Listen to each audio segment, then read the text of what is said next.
Hello everyone, आप सभी को स्वागत है S2 स्टडी फाउंडेशन की यूट्यूब चैनल पे। तो हम आज स्टार्ट करेंगे चैप्टर 2 और इस चैप्टर का नाम है राम लक्ष्मण परशुराम संवाद।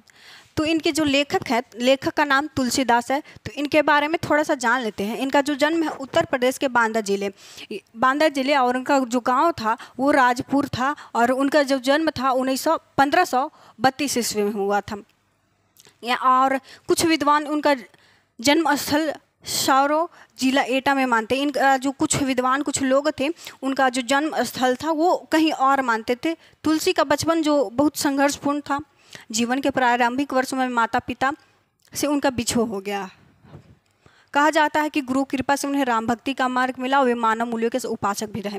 वो जो है राम भक्ति के मार्गों पे चले। वे एक राम भक्त थे, अच्छे राम भक्त थे तुलसीदास। और राम भक्ति परंपरा में तुलसी अतुलनीय और रामचरितमानस कवि के अन्य राम भक्ति और सृजनात्मक कौशल के मनोरम उदाहरण हैं। उनके कौशल जो थे वो बहुत अच्छे थे। वो एक उदाहरण के रूप में लिया गया है। उनके राम मानवीय मर्यादाओं और आदर्शों के प्रतीक हैं। यानी जो श्री राम है वो एक आदर्श मर्यादा के प्रतीक है और उनके राम मानवीय मर्यादाओं और आदर्शों के प्रतीक है, जिनके माध्यम से तुलसी ने नीति, स्नेह, शील, विनय, त्याग जैसे उदात्त आदर्शों को प्रतिष्ठित किया। यानी जो उनके राम थे, श्री राम थे, उन्हीं के आदर्शों के कारण क्या कहते हैं, उन्हें सृजनात्मक कौशल भी रहा और उनकी नीति, स्नेह और विनय, त्याग जैसे आदर्श जो है वो प्रतिस्थापित किया अपने आप में। वो एक कारण एक मतलब कि एक अच्छा सा आदर्श लाए वो अपने अंदर। और रामचरित्र उत्तरी प्रदेश भारत की जनता के बीच बहुत लोकप्रिय रहे। यानी उत्तरी भारत में जो है वो बहुत ज़्यादा लोकप्रिय रही। क्या कहते हैं, रामचरितमानस।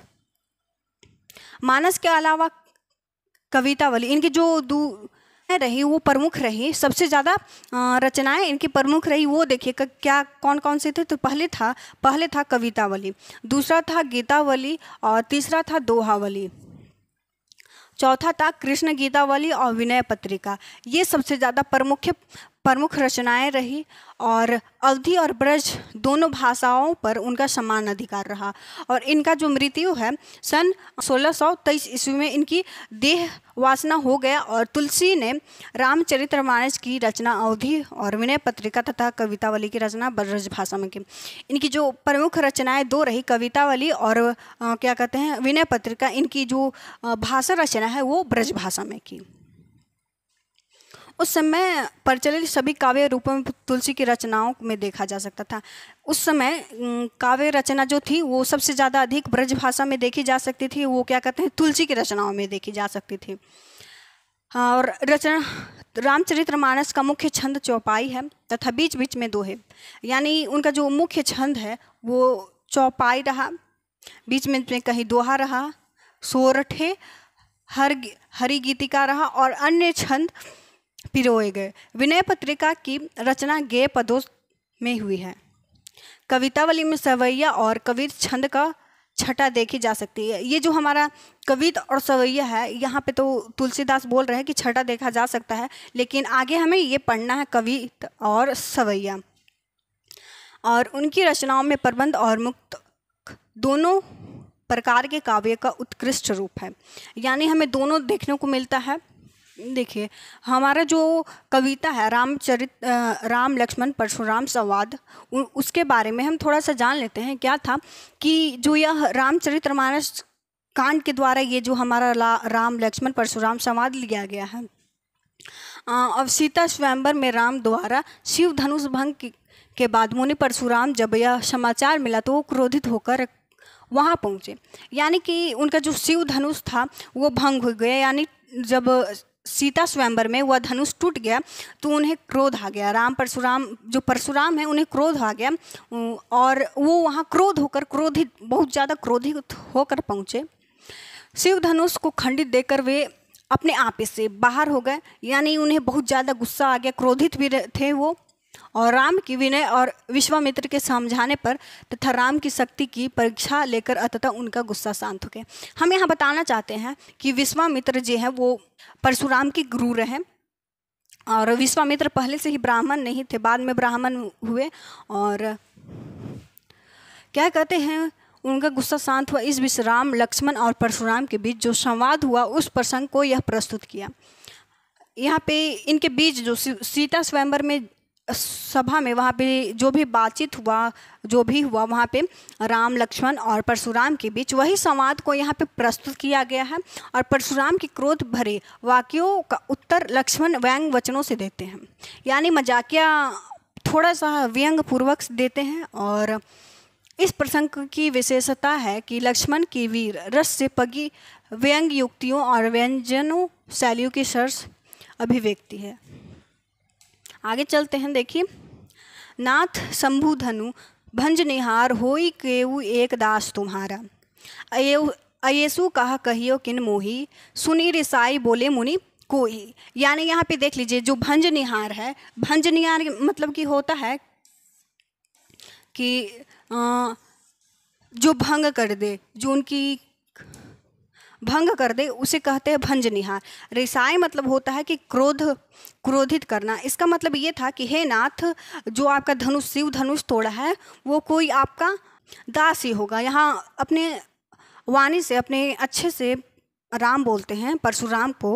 वो परशुराम तो क्रोध थे ही, इसलिए मधुर वाणी में बोलते हैं राम की जो शिव धनुष तोड़ा है वो आपका कोई सेवक ही होगा, कोई दास ही होगा। और आगे देखिए क्या चीज, सेवकू सो जो करे, सेवकाई अरी करने करे करियाई लड़ाई, सुनहु राम जो ही शिव धनु तोरा, साहस बहुसम सो रिपु मोरा। यानी यहाँ पे देख लीजिए, रिपु मतलब होता है शत्रु, शत्रु होता है, ध्यान रखिएगा, कुछ कुछ वर्ड्स होते हैं उसे ध्यान में रखिएगा। देखिए इसका मतलब ये है कि सेवक वह है जो सेवक का काम करे। यहाँ पे बोल रहे हैं, परशुराम बोल रहे हैं कि सेवा वो करता है, सेवा का काम वो करता है जो सेवक हो। शत्रु का काम करके तो लड़ाई ही करनी चाहिए। यानी यहाँ पे बोलते हैं कि जो शत्रु का काम करे उसे लड़ाई ही करनी चाहिए, प्रेम पूर्वक बातें नहीं करनी चाहिए। जिसने शिव धनुष तोड़ा वह यह सहस्त्र बाहु के समान मेरा शत्रु है। सहस्त्र बाहु यानी हजार भुजाओं वाला।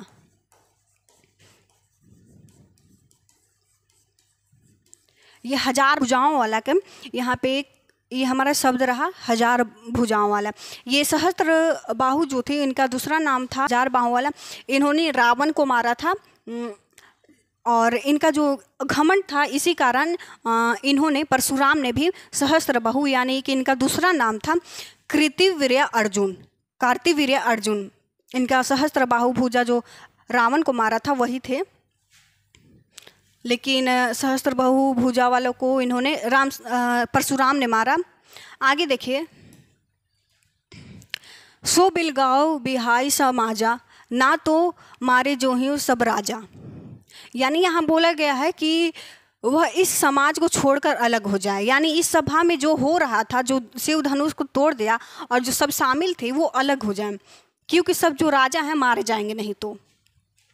सुनी मुनि वचन लखन मुस्काने, बोले परशुधरी अपमाने।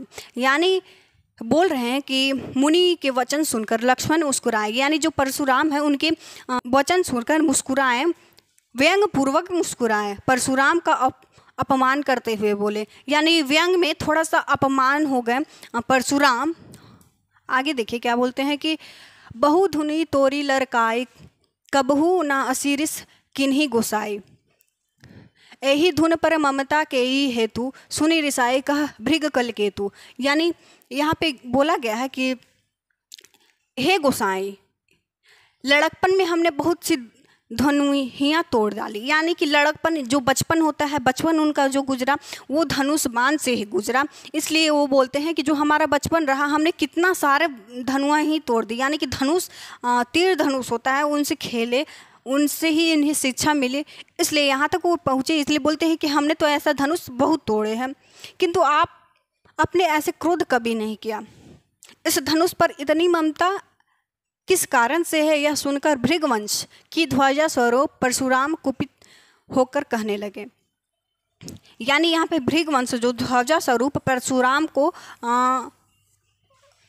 कहते हैं, जो परशुराम है वो भृगवंश की ध्वजा स्वरूप है। उनकी जब देखिएगा, परशुराम को जब देखिएगा कहीं फोटो वगैरह में, तो देखिएगा कि परशुराम एक कुल्हाड़ी लिए होते हैं, जो उनका शस्त्र होता है, दूसरे हाथ में उन्हें एक झंडा होता है, भृगवंश का झंडा होता है। आगे देखिए क्या बोलते हैं, रे निरिप बालक काल बस बोलत तो ही ना संभार, धुनि ही राम त्रिपुरारी धनु विदित संकल संसार। यानी कि अरे राजपुत्र, यानी यहाँ पे संबोधित करके बोलते हैं लक्ष्मण को, अरे राजपुत्र, यानी हे राजा के पुत्र, काल के वश होने से तुझे बोलने में कुछ भी होश नहीं। यानी वो बोल रहे हैं कि काल के पास आकर तुम्हें बोलने से कोई डर भय नहीं लग रहा है। सारे संसार में विख्यात शिव का यह धनुष क्या धनु ही के समान है। यानी यहाँ बोलते हैं कि जो शिव का धनुष है वो आम धनुष नहीं है, समान धनुष और धनुष जो हम रखते हैं वो उनके समान नहीं है, ये शिव का धनुष है, इसलिए ये सारे संसार में विख्यात है। लखन का हंसी हमारे जान सुनहु देव सब, धनुष समार का क्षति लाभु जून धनु तोरे, देख राम नयन के भोरे। यानी लक्ष्मण ने हंस कर कहा, हे देव, परशुराम को संबोधित करते हुए बोला, हे देव सुनिए, हमारे जान में तो सभी धनुष एक ही समान है। यानी ये बोलते हैं कि हमारे जो संपर्क में है, हमारे पास जो भी धनुष है वो सारे एक ही समान है, हमें कोई ऊंचा नीचा या फिर कोई अलग या फिर कोई बड़ा छोटा नहीं, हमारे नज़र में सारे धनुष एक समान है। पुराने धनुष को तोड़ने पर क्या लाभ और हानि, राम ने तो इस नवीन के धोखे से देखा था। यानी ये बोलते हैं इस पुराने से धनुष को तोड़ने में क्या फ़ायदा, न लाभ है नहीं हानि है, तो राम ने तो इसे नवीन के धोखे से देखा था। आगे है कि छुअत टूट रघुपति ही ना दोसु, मुनि बिनु काज करिय कत रोसु, बोले चितई बरसु की औरा, रेस सठ सुनही सुभाव ना मोरा। यानी बोलते हैं फिर यह तो छूते ही टूट गया, यानी जो राम थे उनके छूते ही धनुष टूट गया, जो रघुपति है उनके छूते ही टूट गया। इसमें रघुनाथ का भी कोई दोष नहीं। मुनि आप बिना ही कारण किस लिए क्रोध करते हैं, यहाँ इसलिए यहाँ पे लक्ष्मण बोल रहे हैं कि आप किस कारण से लक्ष्मण राम को बोल रहे हैं और क्रोधित किस बात पे हो रहे हैं। ये पुराना धनुष छूते ही रघुपति की टूट गया, तो इसमें हमें कोई ना लाभ दिखा ना हानि दिखा, तो किस लिए क्रोध कर रहे, किस कारण से क्रोध कर रहे हैं। ये पुराना धनुष था, ये छूते ही रघुपति के छूते ही टूट गया। परशुराम अपने फरसे के देखकर बोले, अरे दुष्ट, तुमने मेरा स्वभाव नहीं सुना। यानी फरसा जो है वो एक शस्त्र होता है, इसलिए बोलते हैं परशुराम अपने फरसे की दिखाकर बोले, अरे दुष्ट। लक्ष्मण को बोले, अरे दुष्ट, तूने मेरा स्वभाव नहीं सुना। यानी उनका जो स्वभाव था वो क्रोधित था, इसलिए बोलते हैं क्रोधपूर्वक और गुस्सा बहुत ज़्यादा हुआ करते थे, इसलिए वो बोले कि तुमने मेरा क्रोध या फिर मेरा स्वभाव नहीं जाना, इसलिए ऐसा बोल रहा है। तो भुजबल भूमि भूप बिनु किन्ही, विपुल बारमही देवनः दिनहि, सहस बाहु भुज छेद निहारे, परशु बिलोकी महिप कुमार। यहाँ पे बोलते हैं क्या कहते, बिलोकी मतलब होता है देखकर, इनके मतलब होता है कि देखकर, और अपनी भुजाओं के बल से मैंने पृथ्वी की राजाओं से रहित कर दिया।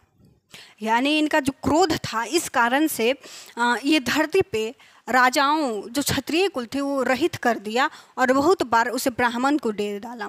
यानी ये ब्राह्मण को दे डाले। हे राजकुमार, सहस्त्र बाहु की भुजाओं को काटने वाला मेरे इस फरसे को दे। यानी हजार भुजाओं वाले बाहों को काटने वाला इस फरसे को, यानी कि एक उनका कुल्हाड़ी था, इसलिए वो बोलते हैं कि इस फरसे को देख। आगे हमारा दोहा है, देखिए, मात पिता हुई जनी सोच बस, करिस मही सकी सोरा, गर्भन के अबरख दलहन, परसु मोर अति घोरा। यानी अबरख मतलब होता है बच्चा,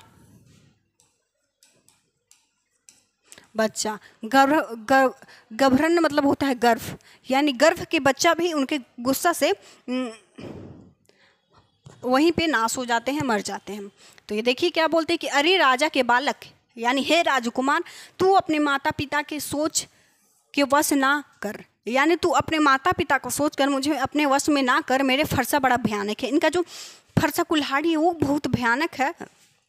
ये पीछे बोल चुके हैं कि ये सहस्त्र बहुभुजाओं वाला को भी काटा है इसने, तो इसे भी देखकर तू डर, समझ कुछ, यह गर्भों के बच्चों को भी नाश करने वाला है। इनका जो क्रोध है वो बहुत ज़्यादा विख्यात है, विश्व भर में विख्यात है कि परशुराम का क्रोध कैसा है। ऋषि मुनि हो या फिर कोई भी राजकुमार या फिर क्षत्रिय कुल का कोई भी हो या फिर राजकुमार हो, तो ये इनसे बहुत ज़्यादा डरते थे, परशुराम से, क्योंकि लक्ष्मण नहीं जान रहे थे।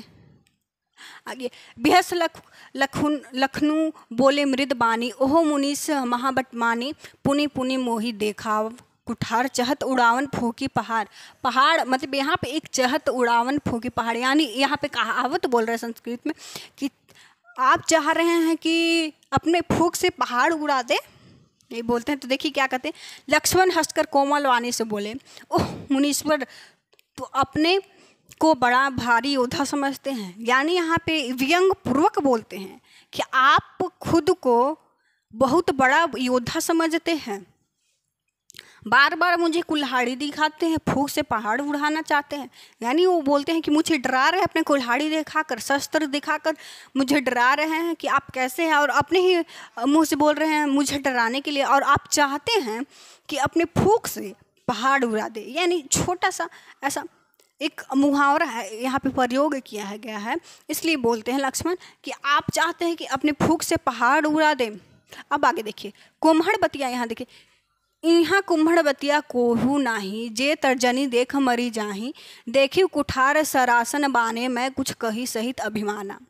यहाँ कुम्हड़ बतिया मतलब होता है कि कुम्हार के बतिया, और यहाँ पे इसका मतलब एक और है कि एक कमज़ोर व्यक्ति का उदाहरण दे रहे हैं कि एक कमज़ोर नहीं हूँ मैं, कोई बहुत कमज़ोर नहीं हूँ, निर्बल नहीं हूँ मैं। यहाँ कोई कुम्हड़ की बतिया नहीं, एक छोटा सा फल होता नहीं जो तर्जनी सबसे आगे की अंगुली को देखकर मर जाती हो, कुठार और धनुष बाण देखकर ही मैंने कुछ अभिमान सहित कहा।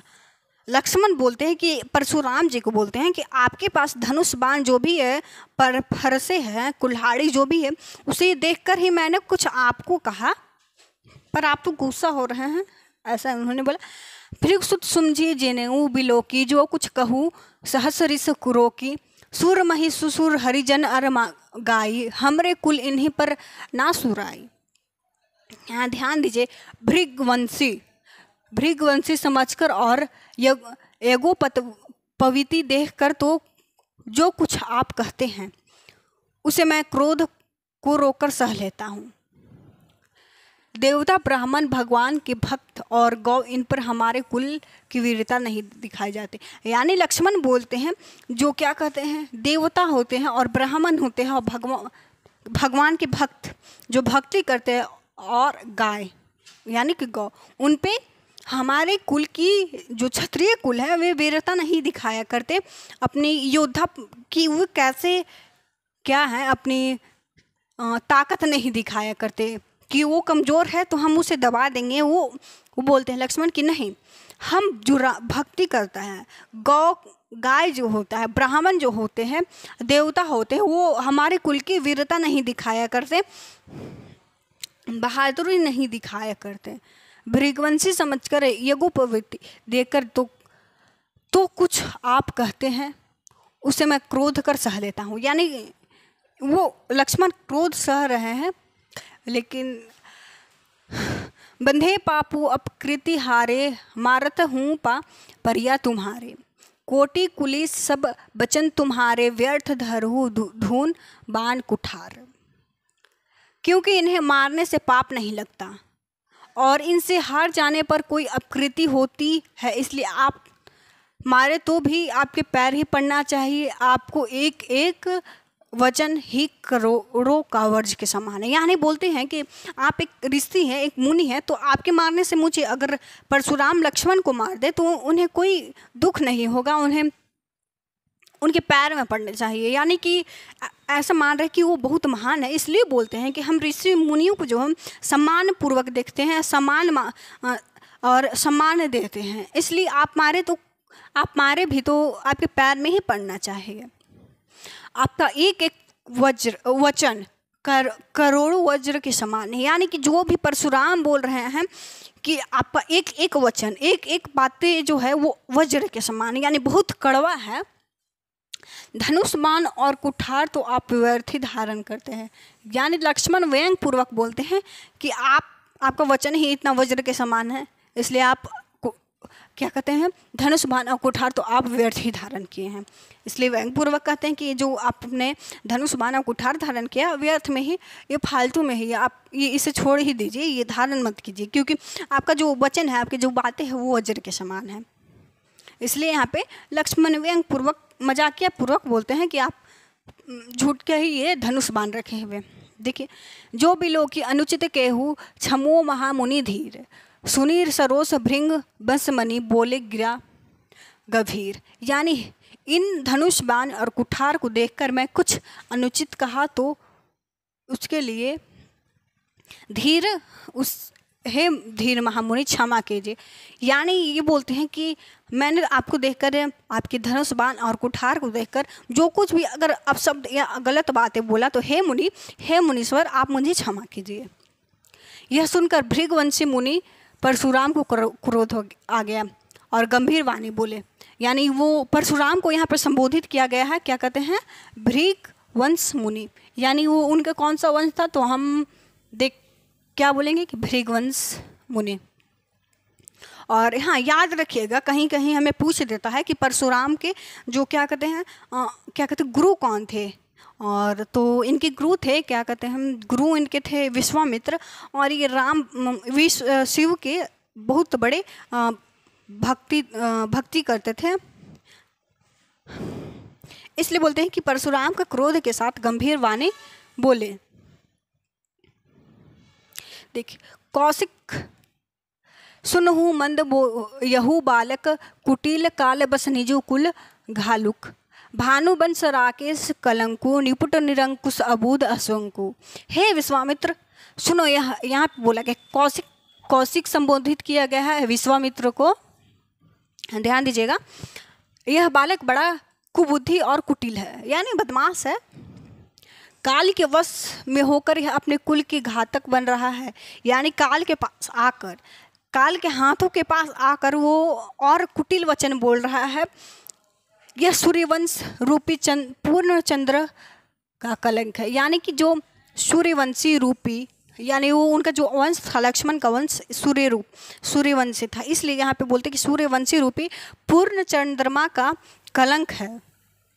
यानी जो पूर्ण चंद्रमा होता है, एकदम सफ़ेद चंद्रमा होता है, उसका तो कलंक है। यह बिल्कुल उदंड, मूर्ख और निडर है।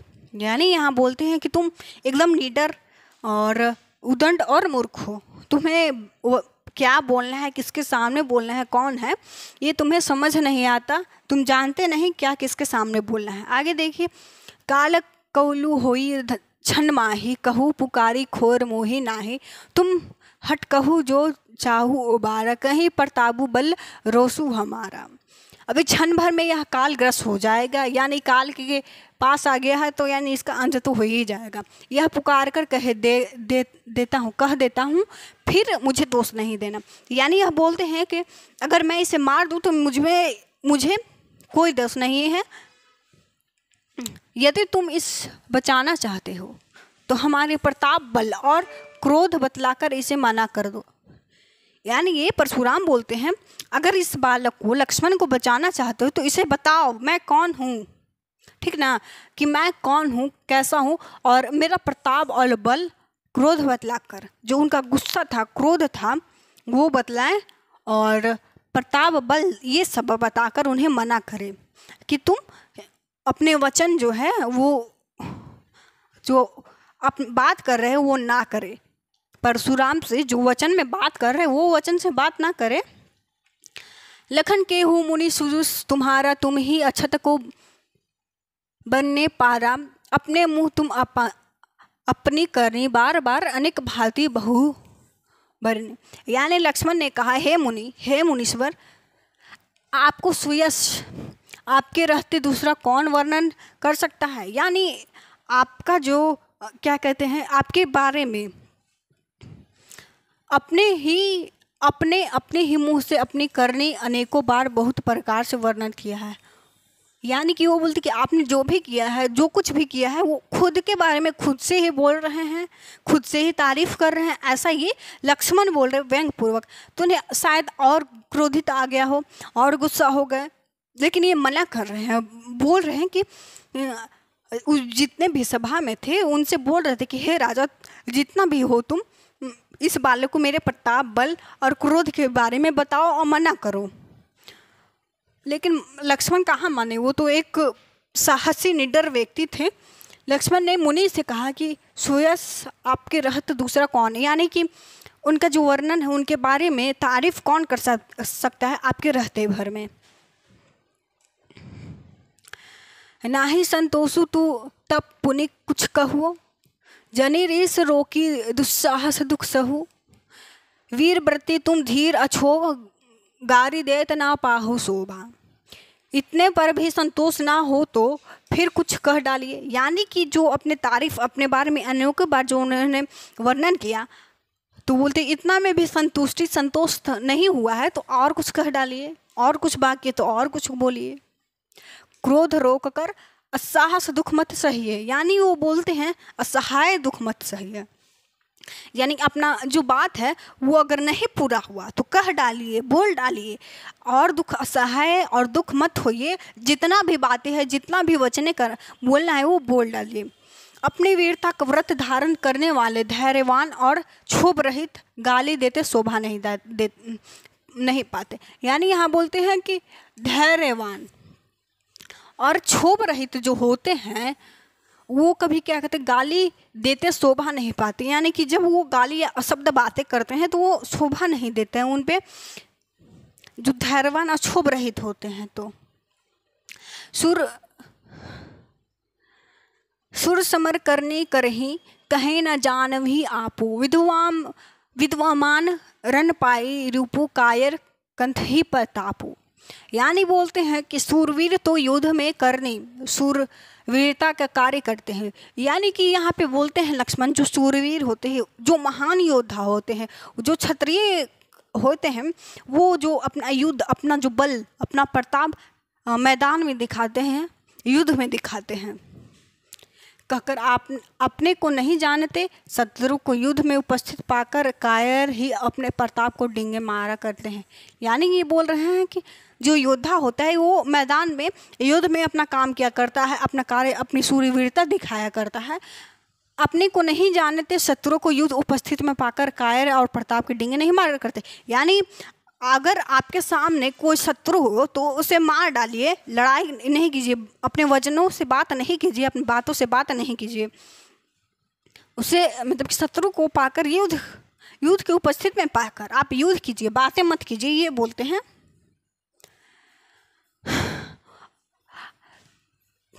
तुम तो काल हाँक जुन लावा, बार बार मोही लगी बुलावा, सुनत लखन के बचन कठोर, परसु सुधारी धैर्य करत घोर। यानी आप तो मानो काल को हाँक कर लगाकर बार बार उसे मेरे लिए बुलाते हो। यानी ये बोलते हैं कि हाँक कर कि आह्वान कर रहे हैं कि आप मेरे लिए क्या लाइए, काल ले आइए। आप वो बोलते हैं कि जबरदस्ती काल को बुला रहे हैं कि लक्ष्मण के मार डालना है। ये बार बार बोल रहे हैं, इसलिए व्यंग पूर्वक लक्ष्मण बोलते हैं कि काल को हाँक कर लगाकर बार बार उसे मेरे लिए बुलाते हैं। यानी उसके लिए काल को बार बार बुला रहे हैं, ठीक ना। आगे देखिए, लक्ष्मण को कठोर वचन सुनते परशुराम ने अपने भयानक फरसे को सुधाकर हाथ में ले लिया। यानी ऐसा लगा मानो आज मार ही डालेंगे। इसलिए तुरंत उन्होंने अपना शस्त्र, जो कुल्हाड़ी होता है, फरसा होता है, वो उठाया एकदम, और ऐसा लगा कि आज उसे मार डालेंगे। क्या जब लक्ष्मण के और ऐसा वचन, व्यंग वचन सुनते ही उन्हें और गुस्सा आ गया, इसलिए ऐसा बोलते हैं। और देखिए, अब जनि देहु दोसु मोहि लागू, कटुबादी बालक बध जोगू, बाल बिलोकी बहुत मैं बाचू, अब यह मन रिहार भाषाचा। यानी और बोल ले, अब लोग मुझे दोष ना दें। यानी यहाँ बोलते हैं कि इस सभा में जितना भी लोग हैं, राजा है, रानियाँ हैं, जो भी हैं, इस सभा में जितने भी लोग हैं वो मुझे क्या कहते हैं, दोष नहीं दे। अगर मैं इसे मार डालूंगा तो मुझे दोष नहीं है, इसमें कुछ भी नहीं। यह कड़वा बोलने वाला बालक मारे जाने के ही योग्य है। यानी यह कड़वे जो वचन बोल रहा है, व्यंग पूर्वक जो वचन बोल रहा है, उदंडी बालक है, उसे मैं मार डालूंगा और इसमें मेरा कोई भी दोष नहीं होगा। और आगे बोलते, इस बालक देखकर मैंने बहुत बचाया, पर यह अब सचमुच मारने को ही आ गया। यानी बोलते कि मैंने इसे बालक समझा, लेकिन ये एक बहुत ज़्यादा उदंड है, ठीक है ना। उदंड है, साहसी है, निडर है और व्यंगपूर्वक बातें करता है, इसे कुछ डर और भय नहीं है, इसलिए अब मैं मार ही डालूंगा, अब इसे बचने का कोई चांस ही नहीं। ऐसा वो बोलते हैं कि अब मुझे इसमें कोई दोष नहीं अगर मैं लक्ष्मण को मार डालूंगा। कौशिक कहा क्षमी अपराधु, बाल दोष गुण गानहि ना साधु, खर कुठार में अकरुण को ही आगे अपराधी क्रोधरोही। यानी यहाँ बोलते हैं विश्वामित्र कौशिक, यानी कि यहाँ पे बोला गया है विश्वामित्र को कौशिक बोला गया है, ठीक ना। विश्वामित्र ने कहा अपराध क्षमा कीजिए, बालकों के दोष और गुणों को साधु लोग नहीं गिनते। यानी बोलते हैं विश्वामित्र, हे गुरु, मतलब कि हे परशुराम, एक बालक, एक साधारण समाज के व्यक्ति को जो क्या कहते हैं दोष गुण नहीं गिना करते, साधु क्षमा कर दीजिए। यह एक बालक है। परशुराम बोले तीखे धार का कुठार में दया रहित और क्रोधी और यह गुरुद्रोही और अपराधी मेरे सामने। ये बोलते हैं तीखी धार, कुठार, उनका जो तीखी धार, यानी बोलते हैं उनका जो जुबान है तीखा, एकदम कड़वा वचनों से बोलते हैं, इसलिए बोलते हैं तीखा धार कुठार। मैं दया रहित और क्रोधी और यह गुरुद्रोही और अपराधी मेरे सामने। यानी यहाँ बोलते हैं कि मैं क्या बनूं, कि एक बालक को समझकर, मतलब कि दया रहित बनूं, अपने क्रोध को शांत कर लूं, और यह जो गुरुद्रोही है उसे मैं क्या करूं, उसे छोड़ दूं। उत्तर देते छोड़ू बिन मारे, केवल कौशिक सिल तुम्हारे, नात यही कटी कुठार कठोरे, गुरहीन उरीन होते श्रम थोरे। यानी यहाँ पे बोला गया है, लक्ष्मण को बोल रहे हैं, परशुराम जो है कि उत्तर दे रहा है इतना, यानी कि जब क्या कहते हैं संवाद हो रहा था इनके बीच, परशुराम और क्या कहते हैं लक्ष्मण के बीच, तो वो परशुराम बोलते हैं कि उत्तर दे रहा है, इतने पर भी मैं इसे बिन मारे नहीं छोड़ सकता। उन्हें और क्रोध हो रहा था और गुस्सा आ रहा था, चिड़चिड़ापन सा हो रहा था, क्योंकि जब लक्ष्मण कठोर जब वचन बोल रहे थे ना, तो परशुराम को और गुस्सा आ रहा था, इसलिए वो बोलते हैं इतना भर में भी इसे मारे बिना नहीं छोड़ूंगा, क्योंकि जो भी मैं बोल रहा हूँ उसका उल्टा विपरीत जवाब दे रहा है, उत्तर दे रहा है। सो हे विश्वामित्र, केवल तुम्हारे प्रेम से नहीं तो इस कठोर कुठार से काटकर थोड़े ही परिश्रम से गुरु से उसऋण हो जाता हूँ। यानी विश्वामित्र के प्रेम से, और केवल मतलब कि बोलते हैं वहाँ पे परशुराम बोलते हैं कि विश्वामित्र, केवल तुम्हारे प्रेम से मैं इसे छोड़ रहा हूँ, नहीं तो क्या कहते, उनका जो कुठार था, कठोर कुठार था, जो शस्त्र था उनका परशुराम से, उसे काट कर थोड़े ही परिश्रम से गुरु को उसऋण हो जाते। यानी कि उन्हें कर्जदार वो क्षमा हो जाता, इसलिए उसऋण बोलते हैं। आगे देखिए, गधिसून का हृदय हंसी, मुनहि हरि आई सूझ, अयमय खान ना उखमय, अजहू ना बूझ अबूझ। यानी यहाँ विश्वामित्र ने हृदय में हंसकर कहा, परशुराम को हरा ही हरा सूझ रहा, अर्थात सवस्त्र विजय होने के कारण ये श्री राम लक्ष्मण को भी साधारण क्षत्रिय समझ रहे हैं। यहाँ बोल रहे हैं विश्वामित्र अपने मन में, अपने हृदय में हंसकर बोलते हैं कि जो परशुराम है उन्हें सिर्फ हराना ही हराना सूझ रहा है, क्योंकि उन्होंने जो पूरा ब्रह्मांड संसार पे विजय प्राप्त कर लिया है, तो ये लक्ष्मण और राम को केवल साधारण क्षत्रिय, साधारण मनुष्य समझ रहे हैं। पर ऐसा नहीं है, किंतु वे यह फौलाद की बनी हुई खांड है, रस की खांड नहीं जो मुंह में लेते ही गल जाए। खेद है हे मुनि अब भी बेसमझ बने हुए हैं, इनके प्रभाव को ना समझ रहे हैं। यानी मन में, अपने मन में कहते हैं कि ये साधारण क्षत्रिय नहीं है, साधारण मनुष्य नहीं है, एक ये फौलाद से बने हुए हैं। और हे मुनि मतलब कि क्या कहते हैं, विश्वामित्र अपने मन में बोल रहे हैं कि हे मुनि अब भी बेसमझ बने हुए, इनके प्रभाव को समझ नहीं रहे हैं। यानी कि वो कुछ समझ नहीं रहे थे कि कौन है लक्ष्मण और राम। आगे देखिए, केहू लखन मुनि सिलू तुम्हारे, को नहीं जान विदित संसारा, मात पितहि उरिन आए नीके, भय नीके, गुरु रीन रहा सोच बड़े जी के। यानी कि लक्ष्मण जी, अर्थ इसका लक्ष्मण जी ने कहा, हे मुनि आपके प्रेम के कारण, आपका प्रेम को कौन नहीं जानता, वह संसार भर में प्रसिद्ध है। आप माता पिता से अच्छी उसऋण ही हो ही गए। यानी यहाँ पे बोला गया है कि लक्ष्मण जी ने कहा, हे मुनि आपका जो प्रेम है वो कौन नहीं जानता। यानी परशुराम को इतना क्रोध आता है, इसलिए यहाँ पे व्यंग पूर्वक लक्ष्मण बोलते हैं कि आपके प्रेम को कौन नहीं जानता, वह संसार में प्रसिद्ध है। आप माता पिता से तो अच्छी तरह उश्रीन हो ही गए होंगे। यानी कर्जदार, श्रीन उसे बोलते हैं जब कर्ज हो, और उश्रीन उसे बोलते हैं जब कर्ज माफ हो जाए। अब गुरु को उस श्रीन रहा, मतलब कि जो उनके गुरु हैं उनको सिर्फ श्रीन रहा। जिसका जी में बड़ा सोच लगा है, वह मानो हमारे ही मत्थे काट बहुत दिन बीत गए। सो जनू हमरे ही माथे काट, दिन चली गए ब्याज बढ़ बाड़ा, अब अनियो व्यवहारियों बोली तुरंत देहू मैं थैली खोल। यानी यहाँ पे बोला गया है कि वो बोलते हैं कि वह मानो हमारे ही मत्थे काढ़ा था, बहुत दिन बीत गए, तरह उस ऋण हो गए। अब गुरु को उस ऋण रहा जिसका भी बड़ा सोच लगा, वो मानो हमारे ही मत्थे काढ़ा। यानी कि हम यहाँ से देखिए कि हमारे जो मत्थे काढ़ा बहुत था, बहुत दिन बीत गए, इससे ब्याज भी बहुत बढ़ गया होगा। यानी कि बहुत दिन बीत गए हैं, इसलिए उनका जो ऋण है वो और बढ़ गया होगा। अब किसी हिसाब करने वाले को बुला लाइए, मैं तुरंत थाली खोल दे दूं। आगे बोलते हैं कि सुनी कटु बचन कुठार सुधारे, हाय हाय सब सभा पुकारे। यहाँ बोला गया है कुठार हाय हाय, यानी कि जो स्वयंवर में सीता के स्वयंवर में जो वहाँ सभा थी, सभा लगा हुआ था, राजा महाराजा राजकुमार सभी आए हुए थे। वहाँ पे जो सभागण थे वो हाय हाय करने लगे। मतलब कि किस लिए, क्योंकि भृगुवर परशु दिखावे हूँ मोही, ब्रिप बेचारी बचूं नृप द्रोही।